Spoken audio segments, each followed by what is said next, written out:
La Poste guinéenne vient de signer des contrats avec 2 établissements de crédit et une agence de voyage.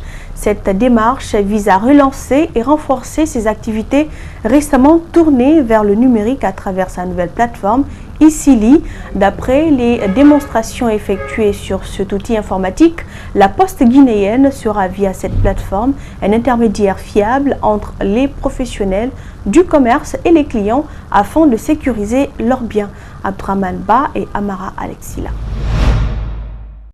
Pratiquement ignorée par la nouvelle génération, la Poste guinéenne avait atteint ses limites. Elle refait surface par la plus belle des manières. Un retour avec une technologie révolutionnaire Isili, une plateforme électronique modulable aux besoins, avec un niveau de sécurité et de protection très renforcé. La plateforme Isili, c'est notre porte-monnaie électronique.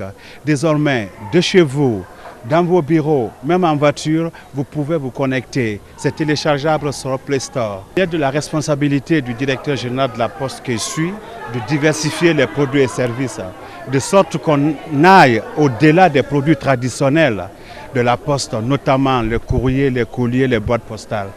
Proposer à la clientèle une gamme variée de produits.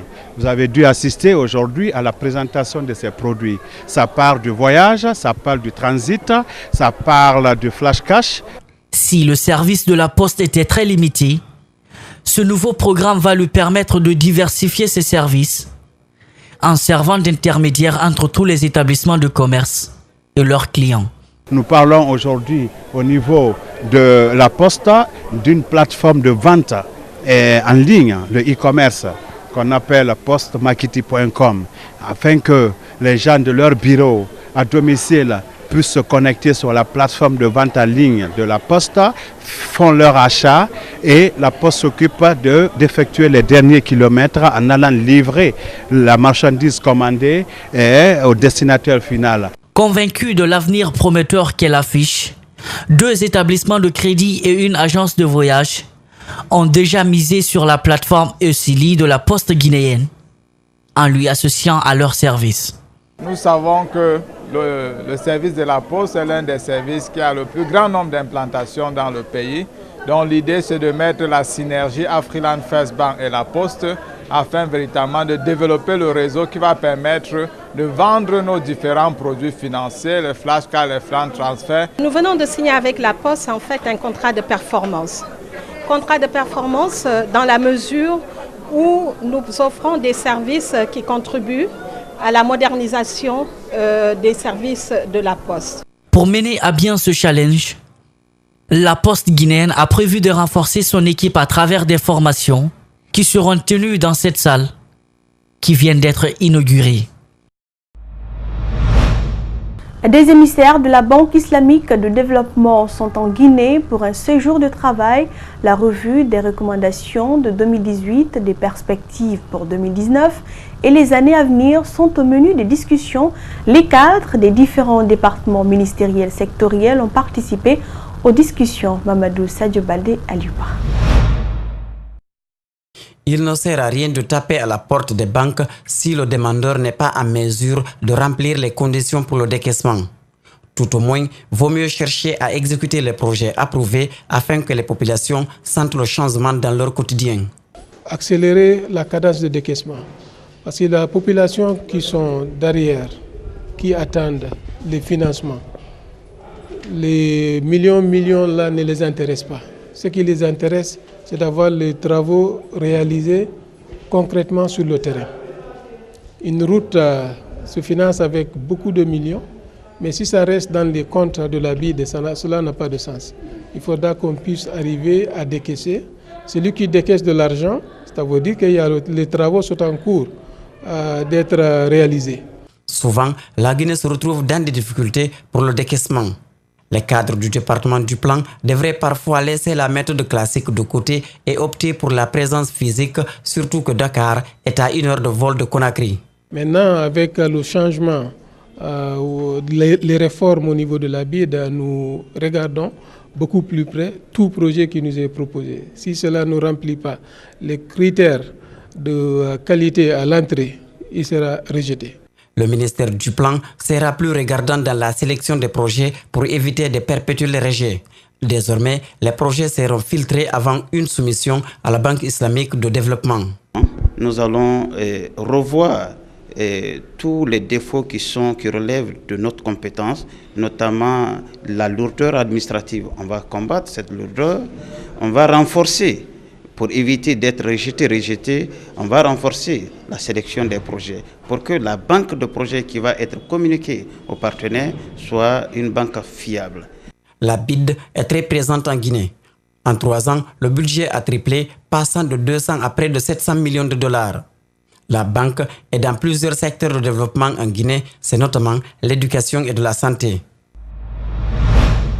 La société StarTimes a organisé ce mardi à l'université Gamal Abdel Nasser de Conakry une campagne de sensibilisation et de dépistage du VIH-Sida. StarTimes, en partenariat avec l'ONU-SIDA, veut contribuer à la lutte contre les maladies sexuellement transmissibles, y compris le sida. Reportage Mamadou Boydjalo, Mohamed Alousseni Kamara.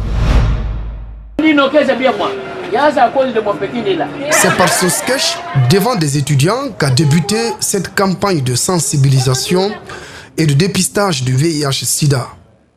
StarTimes et l'ONU-SIDA mutualisent leurs efforts pour lutter contre les maladies sexuellement transmissibles, y compris le sida. Au-delà du volet commercial, la société StarTimes évolue aussi dans l'humanitaire. StarTimes met en activité le système de dépistage volontaire, bien sûr volontaire, parce que les gens, il faut qu'ils sachent au moins leur statut sérologique, chose qui est utile psychologiquement. Lorsqu'on connaît notre statut, on est transparent, on est libre.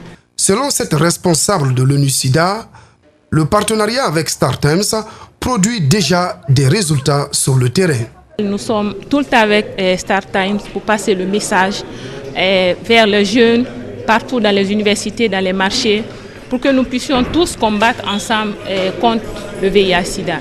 À l'infirmerie de l'université Gamal Abdel Nasser de Conakry, les étudiants se bousculent pour se faire dépister.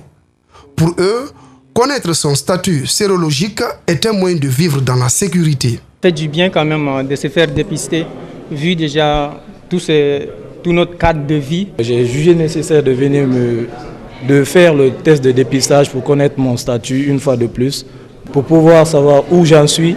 Cette campagne sera élargie dans les prochains jours à d'autres universités de la capitale.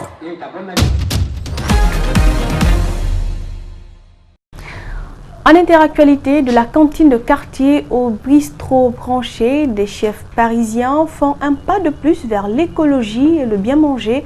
Depuis un mois, ils sont recensés par le label Écotable qui accompagne les restaurants éco-responsables. Au menu, tri sélectif, économie d'énergie, aliments biologiques ou locaux et surtout saisonnalité. Suivez. Ratatouille de courge ou côte de blette, ici les légumes sont réinventés. Blanchi, fariné, et puis là je sers comme des petits tempura. Dans cette cantine, chaque plat est certifié bio et de saison. Un minimum pour 7 chefs qui s'orientent vers le zéro déchet. Chez nous, ça passe par des verrines consignées, un bento compostable et réemployable, et la chasse aux déchets, le moins de plastique possible dans les outils techniques pour nos métiers. Et puis chercher à observer tout ce qu'on avait l'habitude de jeter en se demandant est-ce qu'on ne peut pas le cuisiner. Gaspillage et emballage, 2 problèmes bien connus dans la restauration. Cet entrepreneur a décidé de s'y attaquer en lançant le label Écotable. Elle accompagne les restaurateurs dans une démarche plus vertueuse. Tout ce qui concerne ton sourcing alimentaire, ton approvisionnement. Et on va faire une vraie analyse de ces factures. On va regarder le pourcentage de produits français, le pourcentage de produits bio, le pourcentage de produits locaux, européens, hors Europe, etc. On va faire un vrai bilan carbone à partir de ces analyses. Pour être labellisés, les restaurants doivent se plier à des critères rigoureux. Au premier niveau, il faut déjà respecter de manière stricte les saisons. Il faut avoir 15% de produits biologiques ou en direct producteur. Il faut faire le tri sélectif. Il faut avoir au moins un choix végétarien pour permettre à tout le monde de manger dans son restaurant. 150 € l'adhésion plus un forfait conseil. Ce restaurateur a choisi d'investir. Ces légumes bio viennent déjà d'un producteur local, mais il veut aller encore plus loin. Prochaine étape, les économies d'énergie. Je pense qu'on n'a plus trop le choix aujourd'hui, c'est-à-dire qu'il faudra un moment ou l'autre passer à la vitesse supérieure parce que les choses ne bougent pas très vite aujourd'hui. Et prendre les devants, c'est toujours mieux. C'est-à-dire que voilà, c'est comme apprendre une langue finalement. La restauration, c'est encore 14% du gaspillage alimentaire en France. Écotable a convaincu une vingtaine de chefs parisiens et veut maintenant s'étendre au reste du pays. Le djihadiste français Jean-Michel Klein a été tué en Syrie en février, 2 jours après la mort de son frère Fabien, dans une frappe de la coalition annoncée à l'AFP. Sa femme, Dorothée Marquer, suivait. D'abord, on a tué son grand frère et après, on a tué mon mari. 2 journées totalement différentes et de différentes manières. Exactement, qu'est-ce qui s'est passé? Le drone a tué mon beau-frère et ensuite, le mortier a tué mon mari. Ton mari a été blessé la première fois? La première fois, elle a été blessée avec le drone. Hayat Boumediene, tu le connais? Qui? Hayat Boumediene. Oui. Elle est où? Elle a été tuée. Elle était tuée? Oui. Quand?